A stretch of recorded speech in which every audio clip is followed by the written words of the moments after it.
everyone, I'm Karen Jansen Potter from Sew and Save, and we're here in my sewing studio at the Potter Roasted today, and we're working on month 4 of our Catapult block of the month.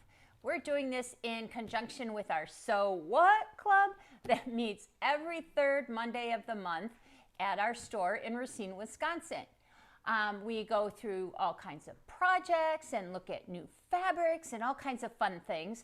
But part of our club is also working on the Catapult block of the month. So as I said, this is month 4. All you need to do to follow along and sew with us is the Catapult pattern booklet. And these are all available on our website, sewandsaveofracine.com.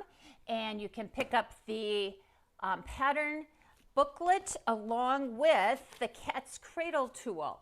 And we use this every month to make these beautiful Cat's Cradle blocks. So let's get started on what you need for month 4. So this is our block for month 4. Here you can see the Cat's Cradle block. And this month we're adding a little triangle in the corner. So we're just stepping it up a little bit, and we're going to be ending up with 4 Cat's Cradle blocks with triangles in each corner. So to do that, you're going to need 4 gold rectangles, 1 center red block, 2 blue rectangles, and that's going to make those 4 triangles in the corners, 4 rectangles in your background, and those are going to go up in here, 4 rectangles to make your Cat's Cradle block, 4 squares that are going to go in these corners of your background, and then 4 brown squares that will be in each of the Cat's Cradle blocks. Go do your cutting, come back, and I will show you how to get started on your block for this month. See you soon! You have all your pieces cut, and now you're ready to start with your Catapult block for this month. As we do every month, we're going to start out with squares and rectangles. This time we're going to start out with brown squares and background rectangles. And I'm going to line these up on my board to sew them together. And you'll take them, put them right sides together, a rectangle with a square all the way along here. There we go. We'll sew from the top to the bottom, a 1/4 inch away on each one of these, and then we'll come back and I'll show you the next step. I have all of my squares sewn to my background rectangles. I've taken and I've pressed my seam away from the square in each one of these toward your background rectangle. Always press away from these corner squares. I give them a little spritz of best press so that my seams are nice and flat. And now I'm ready to do the next step. Now we're going to take and lay these right sides together with the brown squares on opposing corners. Lay this guy this way and this one this way. Again, black or brown squares on opposing corners. So a 1/4 inch across the top. And then we're going to do that little snip to the seam and then press again toward the cream background. So I will show you how that works in just a second. I have all 4 of my rectangle pieces sewn together. I did my little clip to the seam here, pressed my seams away from the brown squares toward the background rectangles. Nice and flat. Give them another little spritz of best press so that they would lay perfectly flat. Now I'm going to take and add my blue large rectangles to this. Flip them over so that I can draw my lines using my Cat's Cradle tool. So I've got that. I'm going to grab my Frixion pen and line up the place on seam line with the seam lines on my squares and draw that line just like we did the previous months. I kind of come along, do this one, lay it up on this one, line up the place on seam line, draw that line. Flip my board around. See how easy that is to do? Line that up on the place on seam line again. Draw my next line, 2 lines, and I'll be ready to sew these. Remember, you're going to sew on the line that you drew, and then we'll come back and trim these and take a look at them. Right there. So on the lines that you drew, and come back and take a look at your next step. All right, I've sewn right on the lines that I drew, and now it's time to cut them apart and size them up. You're going to take the 1/4 inch line of the cat's cradle ruler and line it up right with the line that you sewed and trim. Just like that.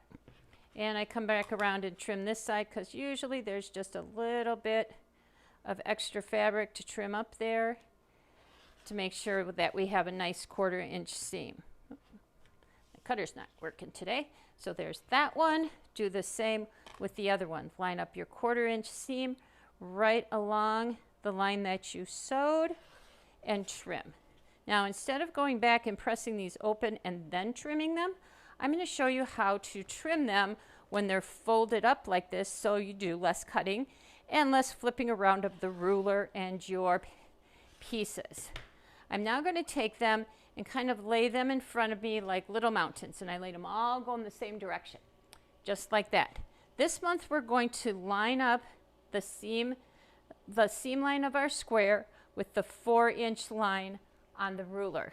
Remember, the little dotted line is going to line up with the line that you sewed, and the solid 4 inch line will line up with the seam line on your square. I'm going to cut through both layers, and that way I only have to make the 2 cuts instead of, or 1 cut on each one instead of 2. And it is perfectly cut and perfectly squared up, just like that. Okay, so I'm going to do this again. I leave them all the same because then all I have to do is pick up my ruler, set it down, set it down, set it down. 1, 2, 3. Line up the dotted line, dashed line on your ruler with the line that you sewed. Line up the 4 with the seam line of your square and trim. Pick it up, do it again. It's that easy. Line up the 4, line up the seam line. There we go. Trim and trim. One more time, and you're ready to go and press those. I might need to put a new blade in my cutter. Or maybe I just can't cut backwards very well. All right, there we go. That's okay. That will be perfect. I'm going to turn this a little bit because I think it's easier for me to cut that way instead of cutting straight. One more time. Ta-da! And we have it. Now you're going to go, and I press my seams toward the blue, and we're going to come back and I'm going to show you the new thing that you're going to do this month. It's going to make it a really, really pretty block. So get these pressed, come back, and I'll show you your next step. Look how beautiful your blocks are. Now, in the past, we were done with the cat's cradle block, and we're ready to put everything together. Today, we're going to add another piece, and we're going to add it to the brown squares in each corner. What we're going to be doing is making this little extra triangle in the corner. We've got all of these done. We're going to take our background squares that we have and draw lines diagonally through the block. So I use my quilter's magic rule, my wand, and draw a line with my Frixion pen diagonally from one corner to the next. All right, you could do that. Then we're going to lay them on top of the brown squares, and we're going to sew on the line that we drew. Okay, all 4 of these, just stitch on the line that you drew from corner to corner. We're going to trim these off to 1/4 inch and then flip it up, and you'll have that little triangle right in the corner. Isn't that cool? All right, let's go do it so you can see what your blocks look like. You added that cute triangle to the corner of your block, and look at how beautiful it looks. Now we're ready to put the block together. But first, I trimmed these down using the 1/4 inch line on my cat's cradle ruler, and then I pressed my seam toward the corner of my block. Now we're going to kind of lay this block out, and actually these are going to point to your blue corners are going to point towards the center of your block. You will have a red center, and then you're going to have gold going around the inside of all of this, going around this. This is going to be so cool. I love this one. I love them all. Every time I make one, I go, oh, this is my favorite. And then next month I go, oh, this is my favorite. But I do. They are so fun to make. Now we're going to add this. The gold goes all around the gold goes all around the red. And then we are going to add a background rectangle right here. There we go. So what I'm going to do is go back to my sewing machine. I'm going to kind of pull these out of the way. I'm going to sew the gold and the cream backgrounds together. Press them. I would press them toward the gold. And then we're going to come back and sew the whole block together. I have my gold and background pieces sewn together. I press them toward the cream, and now I'm ready. Yes, you are. You're ready to sew the entire block together. That's amazing. So I'm going to come along and I'm going to sew this row. Then I'm going to sew this row, and then I'll sew the final row. I would press, because I know you're going to ask me about pressing, I would press on the outside towards the center and on the inside toward the outside. Inside toward the outside. Okay, I'll show you that in a second. You are now ready to sew the entire block together. I added my center blocks to my cat's cradle blocks. On the top, I pressed toward the center. In the middle, I pressed away from the red. On the bottom, I pressed again toward the center. So now when I lay this together, all of these seams will nest nicely as I line them up to sew. Let's sew them together and see what the block looks like. And there we have our completed block for this month. Isn't it beautiful? I hope yours is just as pretty as mine. I can't wait to see all of yours in class next month.